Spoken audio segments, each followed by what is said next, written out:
Cookie, Dancer. I'm a Cree woman married into the Piikani Nation. My husband is Lowell Yellowhorn, and we have 2 beautiful sons.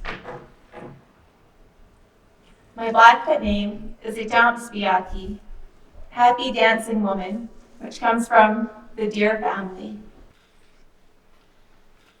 I am born of missing and murdered Indigenous women. I am born of residential school survivors and day school survivors. I am born of Métis resistance and relocation. I am born of colonization and government assimilation policies. I am also born of warriors and survivors. I am born of the struggles and the resilience of my ancestors. I am born of drum keepers, language speakers, and bead workers. I am born of life givers, culture carriers, and medicine people. When it comes to the effects of colonization, as well as the resilience of Indigenous people, I am still learning. In 2007, I received my degree in Native American Studies from the University of Lethbridge. This was the first time that I ever learned the history of Indigenous people.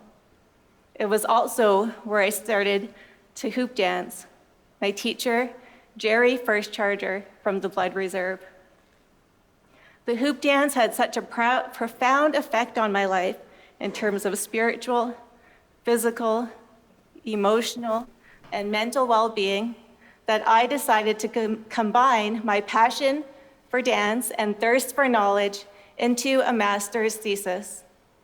I was accepted to Trent University to complete my thesis titled Nitonak Mio Pimadiswin, Seeking a Good Life Through Indigenous Dance.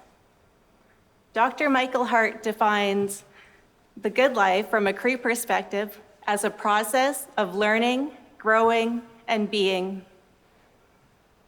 I interviewed 15 international Indigenous dancers and artists, and every one of them agreed that Indigenous dance contributes to the good life, to holistic health and well-being. One of the key catalysts for change was learning the stories and the teachings behind the dance. For example, in the hoop dance, the hoop represents unity, interconnectedness, and balance.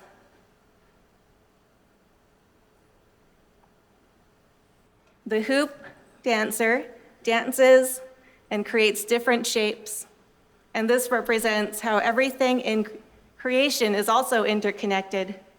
The hoop includes everyone and everything, all of the animals, all of the plants, all of the people, and all of the elements are included and important.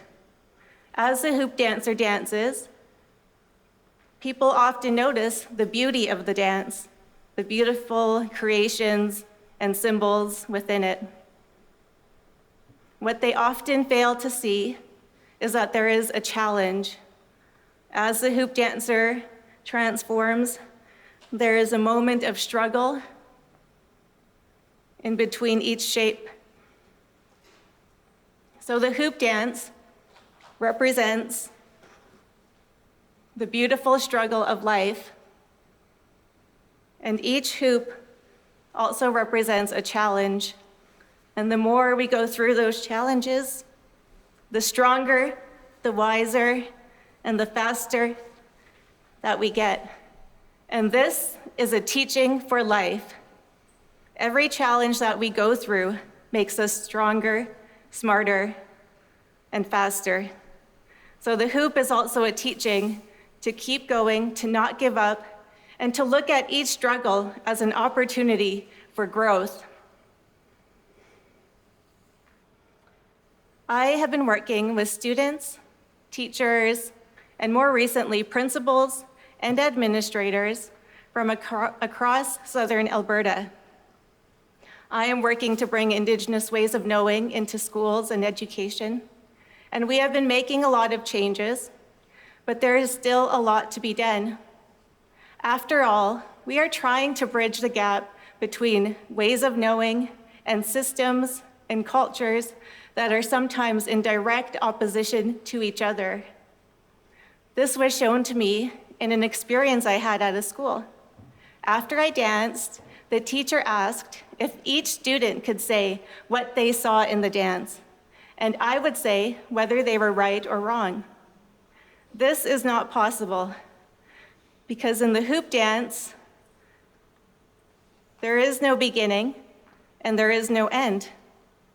It is infinite, and so there are infinite perspectives and possibilities. I was taught that people see what they need to see. The Manitous, or the spirit of the hoop, manifest in ways that each person can interpret the dance that benefits them based on their own experiences and perspectives. And so, one example of this was a student who saw a water buffalo. And another time, somebody saw a dragon. Who am I to say that they were wrong? Just last year, after I hoop danced, one student exclaimed, "You are a goddess."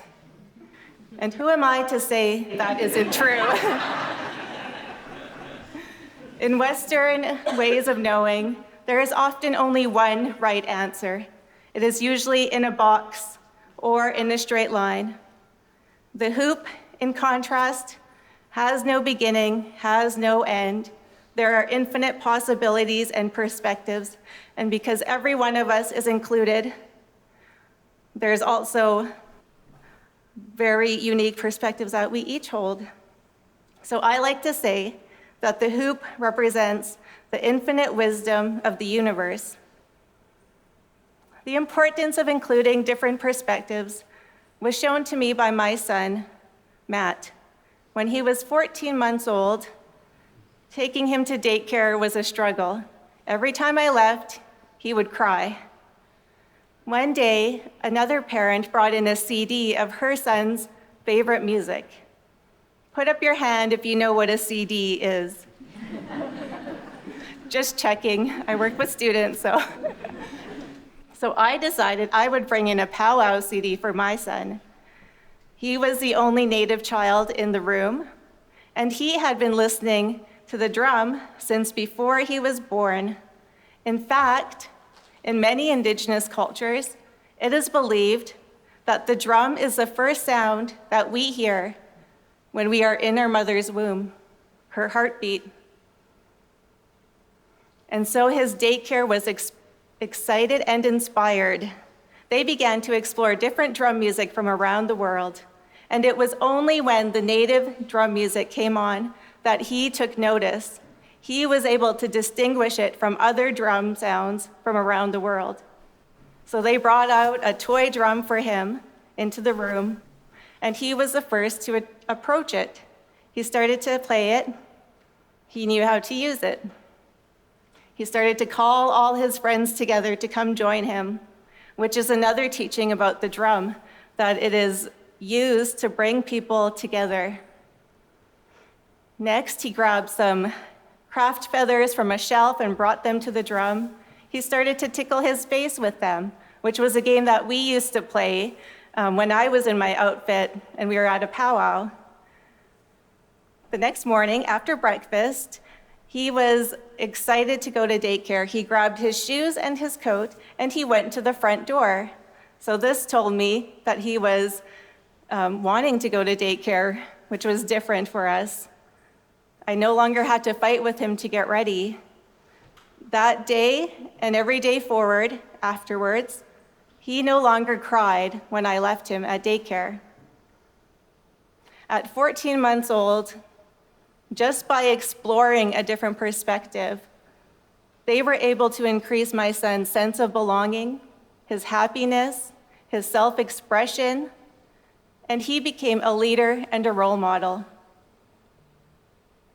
Matt is 11 years old today. He's still a leader and a role model for others and especially his little brother. I hope that more systems, more organizations, more schools are able to be inclusive and diverse, because in reality, we are all still learning. Thank you.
This is sacred.